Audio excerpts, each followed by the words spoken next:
नमस्कार मित्रांनो, बहुजन राजा शंभराची हत्या हा इतिहास या व्हिडिओच्या माध्यमातून पाहणार आहोत.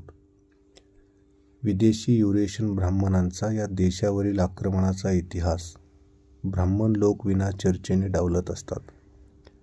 सिंधू सभ्यता ज्या देशी लोकांनी विकसित केली त्यांच्या त्या सृजनतेवर ऋग्वेदात जसा जळफळाट आहे, अगदी तसाच आजही ब्राह्मणांच्या व्यवहारात दिसतो.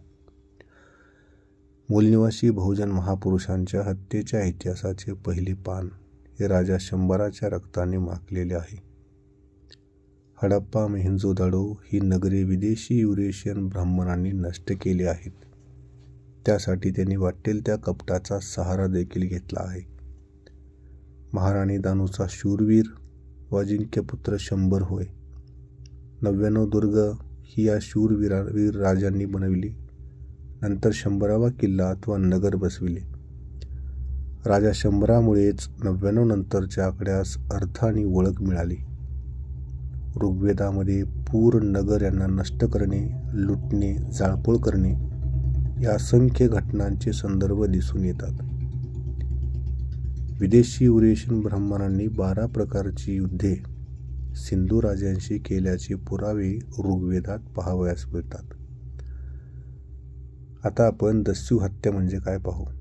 दस्यू हत्या अर्थात दस्युओं को मारने के लिए किया गया युद्ध. पूर्वविद्य अर्थात नगर नष्ट करने के लिए युद्ध. अर्कसाता वाजसाता अर्थात अनाज के लिए युद्ध. क्षेत्रसाता अर्थात खेतों के लिए युद्ध. गोसाथा गायों के लिए युद्ध. धनसाथा अर्थात धन के लिए युद्ध. सर्वसाथा अर्थात सभी चीज़ों के लिए युद्ध. अश्वयंतो अर्थात घोड़े पकड़ने के लिए युद्ध. जनियंत अर्थात महिला भगाकर ले जाने के लिए युद्ध. तोके अर्थात पुत्रों के लिए युद्ध. तनय अर्थात पोतों के लिए युद्ध. अर्णसाथा अर्थात अर्ण या खंदक को तोड़ने के लिए युद्ध. इन युद्ध का ऋग्वेद में बार बार उल्लेख आया है. वे कोई निसर्ग शक्तियों से लड़ी लड़ाइयाँ हो ही नहीं सकती. ब्राह्मण हे असभ्य, रानटी, लुटारू असल्याने त्यांना सिंधू सभ्यतेतील ते सर्व धन लुटायचे होते. सिंधू सभ्यतेत अतिविकसित साधन संसाधने होती. सामाजिक, आर्थिक व राजकीय स्तरही उंचावलेला दिसून येतो.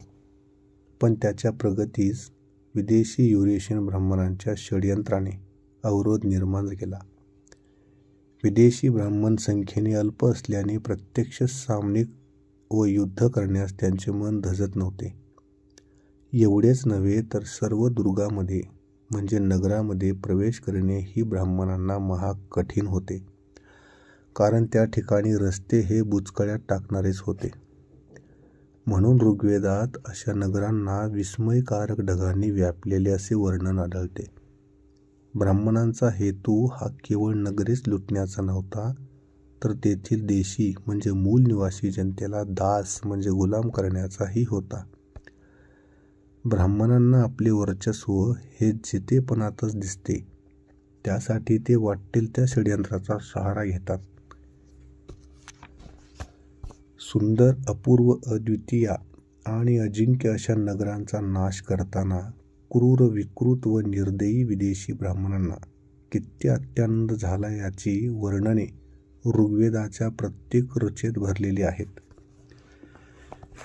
विदेशी ब्राह्मणांना एकतर सिंधू घाटीच्या सभ्यतेच्या मूळ देशी लोकांची भाषा अवगत होती, तसेच त्यांना शिल्पकला व कोणतेही सृजनकार्य अवगत नव्हते. त्यांच्या मनात पराकोटीचा द्वेष भरलेला होता. त्यांनी आरंभी छोट्या छोट्या लढाया करून पाहिले, पण त्यांच्या पदरी पराजयच पडला. त्यानंतर त्यांनी ब्राह्मणी कावा अवलंबला, तो म्हणजे सिंधू सभ्यतेतल्याच काही देशी लोकांना आमिष दाखवून फूस घालून त्यांना आपल्या दावणीला बांधले. ही परंपरा किती प्राचीन आहे याचा पुरावा सिंधू सभ्यतेपासून पाहावयास मिळतो. काही घरभेद्यांना सोबत घेऊन ब्राह्मणांनी कपट केले तर त्यांचे नारदासारख्या पावली कम 8 भाऊजींचा नामर्दांचा व्यवहार म्हणाव्यास हरकत नाही. दिवोदास व सुदास यांच्या नावातील दास या शब्दामुळे इतिहासात बराच घोळ ब्राह्मण इतिहासकारांनी केला. त्यात त्यांचा हेतू संभ्रम निर्माण करणे हाच होता. दिवोदास हा अतिथगवाचा मुलगा व सुदास हा दिवोदासाचा मुलगा होय. पु. श्री. सदार या सिंधू सभ्यतेच्या गाड्या अभ्यासकाच्या मते दिवोदास व सुदास हे ब्राह्मणच होते, कारण त्यांचा व्यवहार व असंख्य दुर्गांनी नगरांना नष्ट करण्याचा दिसतो. सिंधू सभ्यतेतील राजे हे नागवंशीयच. सिंधू सभ्यतेत पणी हे सुद्धा नागवंशीयच. पणी म्हणजे पाण्यावर सफर करणारे व्यापारी. ऋग्वेदामध्ये ब्राह्मणांनी पणी यांना अव्वल दर्जाचे शत्रू म्हटले आहे. 100 राजाला विदेशी ब्राह्मणांनी वारंवार मारण्याचा प्रयत्न केला, पण तो वारंवार वाचला. ज्या सिंधू सभ्यतेत पोलाद आढळते ती सभ्यता किती विकसित असेल याची कल्पना आपण करू शकतो. 100, सुरणा, वर्ची, वृत्र या सिंधू घाटीतील राजांचे ऋग्वेदात वारंवार वर्णन आढळते. प्रत्यक्षात सिंधू घाटीतील राजांना मारणे शक्य नव्हते. त्यांची नगरे ही अभेद्य होती. सर्वात महत्त्वाची बाब म्हणजे प्रत्येक सिंधुवासी योद्धा होता. स्त्रियाही त्यात आघाडीवर होत्या. अनेक संपत्तीपैकी गाल, बैल हीच त्यांची खरी संपत्ती होती. ब्राह्मणांचा डोळा हा त्यांच्या धनधान्य, शस्त्रास्त्र व गायींवर अधिक होता. ब्राह्मणांना गायी ह्या यज्ञात कापून खाण्यासाठी आवश्यक होत्या. ब्राह्मणांचा व सिंधू घाटीतील राजांचा संघर्ष निरंतर चाललेला दिसून येतो. या संदर्भात पुढीलप्रमाणे पुरावा देण्यात येईल. दिवोदास ने 100 के 99 नगर नष्ट किए थे. 40 साल तक दिवोदास या उसका बेटा सुदास 100 का पीछा करता रहा, पर वह 100 का 1.25 नगर नहीं ले पाया. दिवोदास ने सिंधु घाटी के राजा करंज को और राजा परनय इन नगरों को घेरा डालकर राजाओं को मारा. तुर्वसु शाखा का अवश्य राजा शुश्रव को 4 राजाओं ने अतिशिगु, दिवोदास, कुत्स और अयु घेर लिया था, परंतु उसके सहायक इंद्र ने उसको बचाया. यह आर्यों के बीच हुआ युद्ध है. इसका कारण यह रहा होगा कि दिवोदास हिंदुस्तान में अन्य आर्यों को 100 साल पहले ईरान से आया था, जबकि अन्य आर्य इनका कस्पियन समुद्र का घर छोड़कर अफगानिस्तान, पंजाब के मार्ग से बाद में आए थे. पूर्वागत और नवागत लोगों में तो सब जगह संघर्ष होता ही है. 100 के एक नगर का खंदक फोड़ते हुए दिवोदास पनी के साथ बहकर जा रहा था, तब इंद्र ने उसे बचाया था. खंदक का अर्ण फोड़ने से नगर में घुसना आसान हो जाता है. अशा या विदेशी युरेशियन ब्राह्मणांना मदत करण्याचे काम काही घरबेड्या लोकांनी केलेले दिसून येते. त्यांचा त्या ब्राह्मणांनी आपले वर्चस्व स्थापन करण्यासाठी वापर केला. अशा घरबेड्या लोकांचा इतिहासही बराच मोठा आहे. सरमा ही एक घरबेदी महिला होय, जी इंद्राची गुप्तखेर होती. तिनेच या ब्राह्मणांना गुप्त मार्ग दाखविला व त्यातून त्यांनी अभेद्य सिंधू जनांवर व अजिंक्य सिंधू घाटीतील राजांवर छुपा हल्ला करण्यास वाव मिळवून दिला. मूल निवासी बहुजन महापुरुषांच्या हत्यामध्ये घरबेद्या लोकांचाही हात आहे.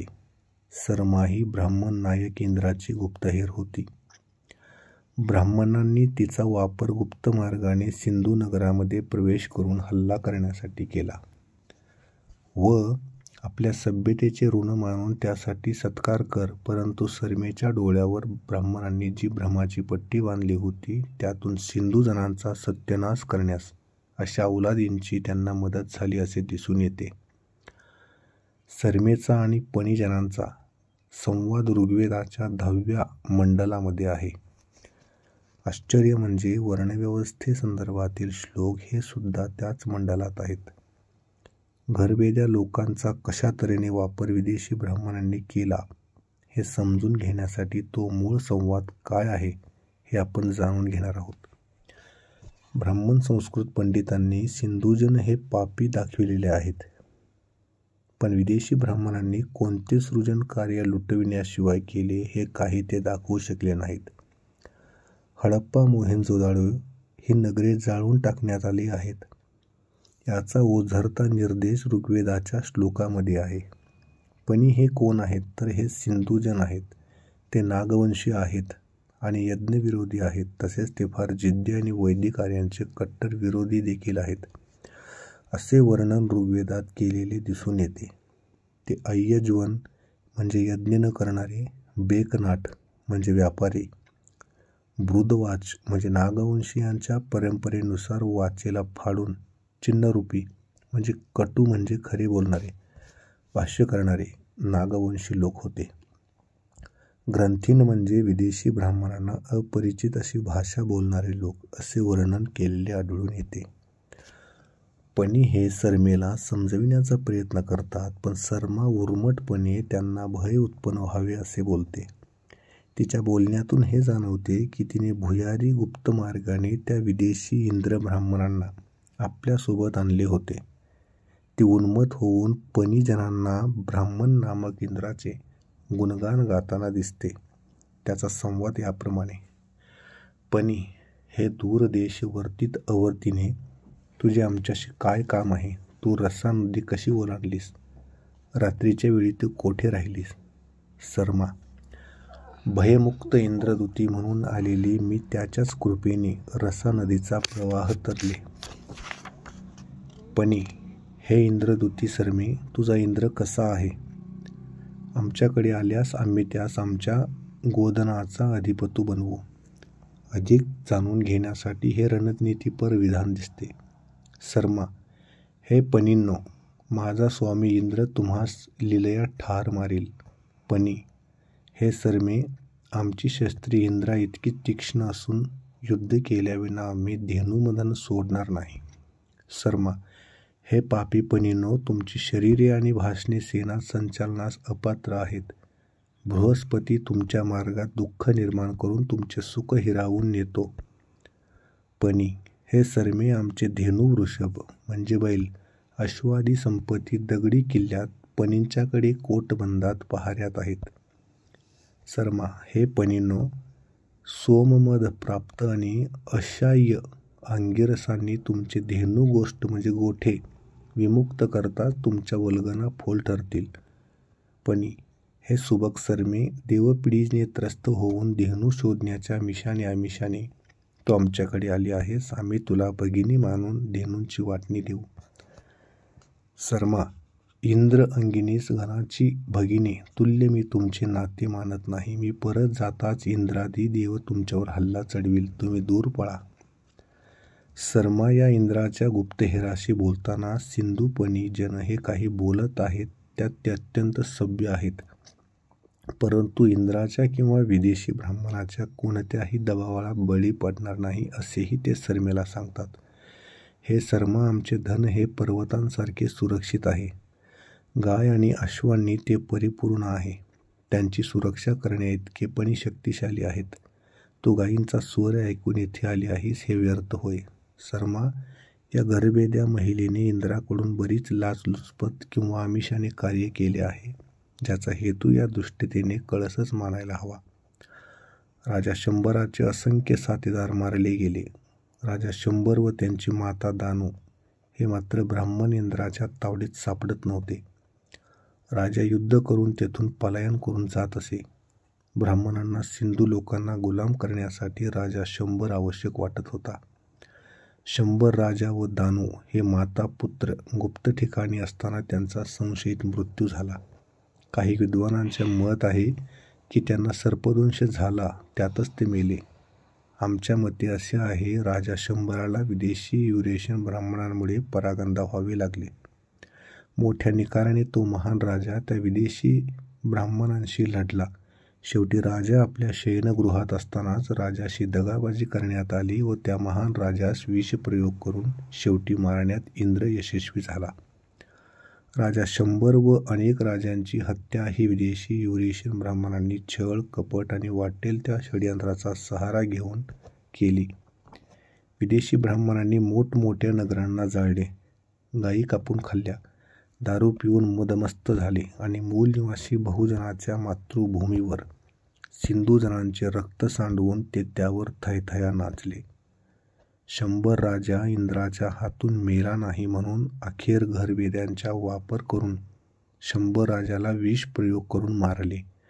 काहींना अप्सरा तंत्राचा वापर करून मारले. या तंत्राचा उल्लेख कौटिल्याच्या अर्थशास्त्रातही पाहावयास मिळतो. धन्यवाद मित्रांनो.